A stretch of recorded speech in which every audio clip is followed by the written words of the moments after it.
طب الفيديو ده وصل لمليار واحد مسلم عشان يتظبطوا بقى، لان احنا فعلا احنا فين، بالذات مصر احنا فين؟ والله العظيم احنا فين من يعني من ايه اللي من الاسلام والدين؟ ايه اللي بيحصل ده؟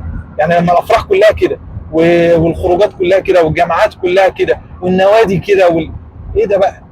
يعني انا ما بحبش انزل من البيت برضه علشان كميه لكن ما بالكم بقى باهم حاجه في حياتي اللي هي مراتي او عرضي. اكيد مش هظهرها، ولا اكيد انت المفروض تظهرها. انا يعني انا برضه ما اتمناش في حياتي قد ان كل اب يغير على بنته وكل زوج يغير على مراته، عشان نبقى مجتمع حلو، عشان ما نبقاش حيوانات، عشان ما يبقاش كله في كيكه كده. مش عايزين الكيكه دي مش حلوه. الله اقسم بالله برنس. انا اشوف انت النهارده صديقي الراجل اللي عمل كده قدر يتحكم في مشاعره عشان تفهم الراجل، لكن الحب والهبل والعبط اللي بنقعد نعملها بالجواز ده غلط. فارجوكم نظفوا المجتمع شويه عشان احنا نعرف نعيش. يعني انا اي واحد بقى مريض او كده، يا عم لا يا عم خلينا نتفرج يا عم. محدش بيحب للاسف الصح ومحدش بيحب المواجهه. فانا زي ما قلت انا مش والله ما هفلتر الكلام ده بالذات، واللي يزعل يزعل ان شاء الله يا رب.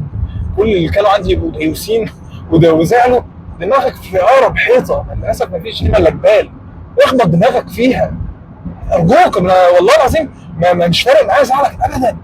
والله انت قد كده، انت بالنسبه لي قد كده. على الاقل ما يبقاش ريحه عطرها من على بعد 70 كيلو شاممها، ما تبقاش نازله متسقسقه في ازازه برفيوم عشان انت شيك يا راجل يا شيك. حد بقى انت بتحبه وروحك فيه ده غلط. ما تعملوش بالله عليك، ما تعملوه قبل الجواز. النبي ما ضرب دي اكبر غلط. ما تحبش قبل الجواز. الحب يجي بعد الجواز. صح، الحب يجي بعد الجواز. دي اول سفريه تقريبا انا سافرها لوحدي بالعربيه، او سفريه انا سافرها من غيرها. يعني كان قبل كده بيبقى من غيرهم، كنا بنبقى راكش على بعض مش انا وهي بس، انا وباباها ومامتها. وكان انا عشان بحبك وعشان عايز احافظ عليكي وخايف عليكي فبعمل كده. لكن هستفيد ايه؟